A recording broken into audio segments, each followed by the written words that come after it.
everybody? Welcome to the first episode ever of the Miners Minute. We are representing the Dubuque Miners football team, and our special guest today is Coach Michael Jackson. He's in the building. How's it going, bro? Welcome to the show, bro. It's going to be fun. You guys had a bye week last week. Week 2 was a giant bye for everybody, league-wide bye. But we want to talk about episode 1, or should I say game 1. Game 1. It was awesome. Tell me a little bit about it, bro. It was hectic from start to finish. From the minute we got on the bus, instantly going into planning mode. I mean, there's always something to be done. Get there, getting everybody taped up, getting all the specialists on the field, getting mentally prepared. Coaches, players, everybody. It was great. First experience for a lot of people.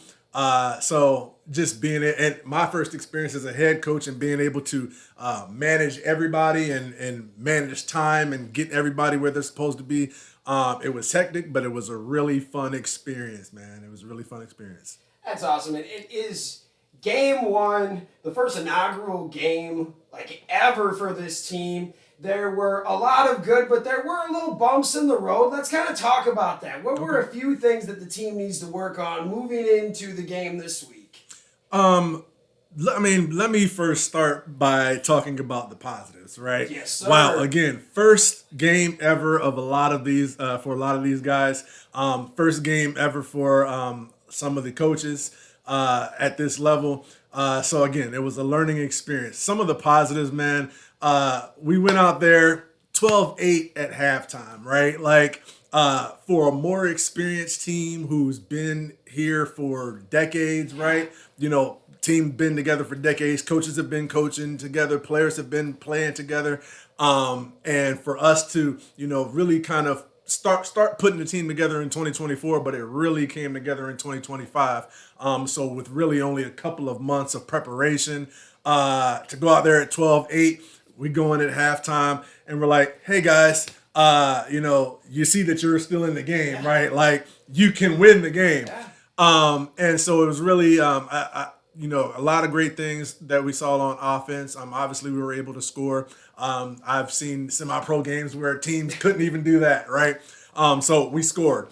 Then defensively, man, we had I don't know the exact numbers right now, but we had 3 or 4 interceptions. We had many turnover on downs. So the defense was out there balling, and so shout out to, the coaches again, shout out to the players, for being 12-8 at halftime, right? Now, getting into what we need to improve on, right? 12-8, at halftime, like we said, we went out there, and then things started getting a little ugly a little bit. I mean, we started having, breakdowns in communication, breakdowns as far as being in the right positions for assignments, breakdowns in actually getting the calls, and then obviously those mental breakdowns when you get tired, you stop, reverting to your actual technique and your actual coaching, and you start, going into instinct mode, right? Sloppy. And so really,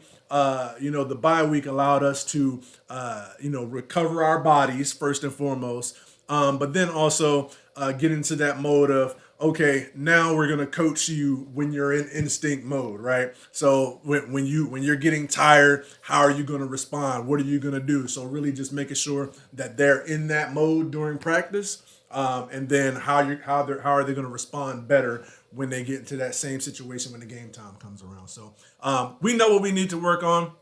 Again, we just got to go out there and communicate with one another. We got to stay together as a team, and we got to know what the goal is, right? So I think we can go out there and do it. We're going to have another tough game, with the River City Rough Riders. A team that's, kind of close to me, actually. Tell us about that. Tell us. Close to me. So back in the day, 2011, after I graduated college, there was a team here in Dubuque, Iowa, called the Dubuque Bruisers.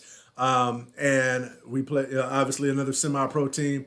We ended up playing the River City Rough Riders. And then after the Bruisers ended up folding, I believe it was 2012, 2013, something like that. A couple of us ended up getting invited to go play for the River City Rough Riders.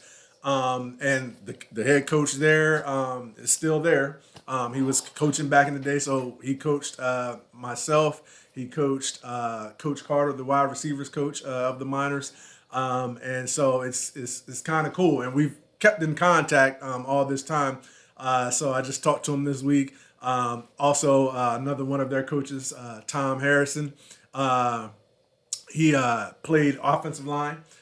So I played against him and I played with him, right? That's awesome. So and he's like I said, he's coaching there, so I had a chance to talk to him too. So it's really going to be a great reunion for me to be able to go talk to those guys, see those guys in person because it's been a while, and really get to coach a game against them, and then at the end of it know that it's a competitive game, but also it's a brotherhood at the same time because that's a lifelong relationship that I have with both of those guys, and so to be able to coach against them, this year and hopefully years to come, is going to be a great feeling to have and a memory to look back on, later down the road. So Dude, that's awesome. So going off of that, like, what are the feelings and emotions going into coaching against your old team? I mean, it's like I said, it's rough. I know the task at hand. I know it's not going to be an easy road. And like I said, ultimately, there's some nostalgia feelings that I have personally. But like I said, when we have our practice nights, none of that's in my head. Once I leave practice, it pops back in my head. When we're on the road, it's probably going to be in my head like, all right, it's about to happen. But once that game clock strikes 15, you see 15 on the board in this first quarter, and the ref blows the whistle and puts his hand down to have that kickoff. Which whoever has the ball, it doesn't matter. None of that's in my head. It's about coaching Dubuque Miners, like we're the Dubuque Miners. So it's about coaching and going out there and getting that W. So That's awesome. Yeah. So speaking of getting that W, Yeah. what does our team have to do this week to get that one? Our team has to go out there and again stick to their responsibilities, right? We have to get out of our that mental headspace that when things get tough, allow us to deviate from the plan, right? Something that I learned when I coached football at Clark University that I thought was really great from Coach Regalado. Many coaches or many programs talk about the three phases of the game. Being offense, defense, and special teams, right?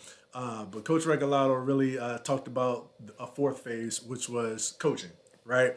So the players, you go out there and play offense, defense, special teams, right? But there's also that aspect of coaches, the level of influence on the game that the coaches have too, whether that's calling the right plays, whether that's making sure everybody's where they need to be, whether that's preparing players that week, whether that's adjusting in the game.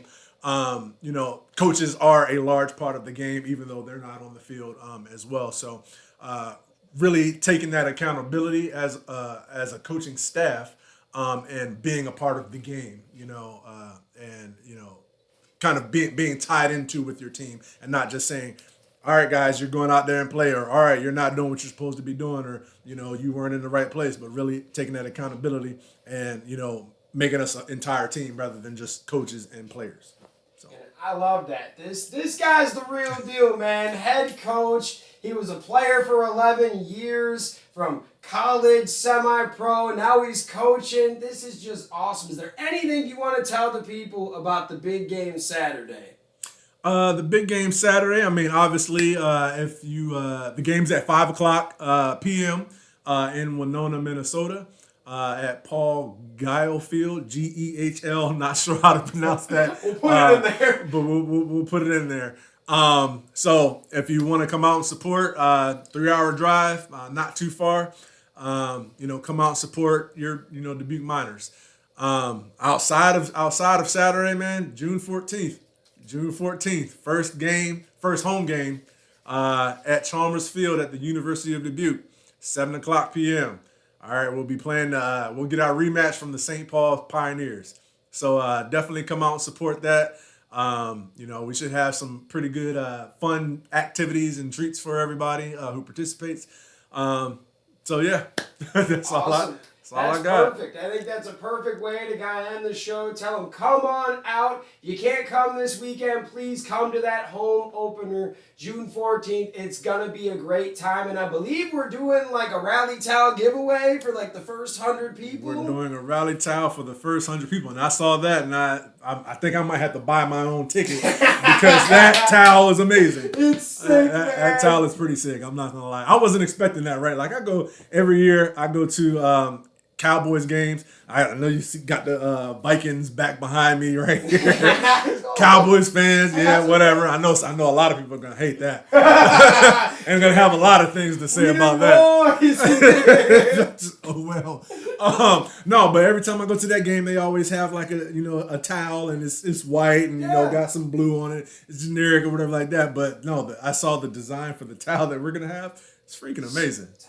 Oh, it's dope. We want you guys to come on out if you can, June 14th. Come on out to the University of Dubuque. It is going to be a great time. And we want to thank you guys for checking out the first ever episode of Miners Minute. This has been Dan Brosnan and Coach Jackson. Make sure you hit that like, hit that share button, and we'll see you next time. Gold standard, baby. Yeah.